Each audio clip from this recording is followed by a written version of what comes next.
নারী ফুটবলারদের ভালো কিংবা মন্দ সবকিছুই তাদের নিজেদের বুঝতে হবে বলে মন্তব্য করেছেন সাব্বির আহমেদ আরেফ।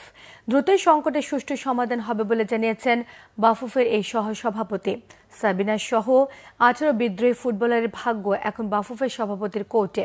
সভাপতির অনুরোধের পরও অনুশীলনে না ফেরায় এখন দেখা দিয়েছে চরম উৎকণ্ঠা। রবিবার বাফুফের শীর্ষ কর্তাদের সঙ্গে একাধিক বৈঠক করলেও গণমাধ্যমকে কিছুই জানাননি বাফুফের বস।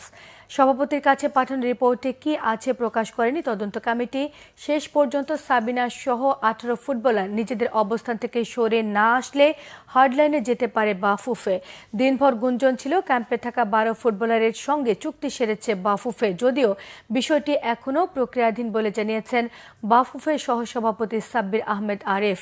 দ্রুতই ফিফার অডিট কমিটি বাংলাদেশ সফর করবে, সেই বিষয়টি মাথায় রেখে অডিট রিপোর্ট গোছানোর কাজে ব্যস্ত এখন ফেডারেশন।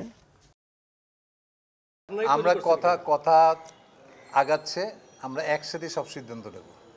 কাউকে এখন করব, কাউকে পরে করব, কাউকে এই করব, এই হিসাবে আমরা এখন যাচ্ছি না। প্রেসিডেন্ট চেষ্টা করছে এবং অবশ্যই খুব ভালো রেজাল্ট আপনি খুব তাড়াতাড়ি পেয়ে যাবেন। একটু গ্যাপ ছিল, তো গ্যাপটা পূরণ হয়ে যাচ্ছে। মেয়েদেরকেও বুঝতে হবে, কোচকেও বুঝতে হবে, আমরা তো চেষ্টা করছি।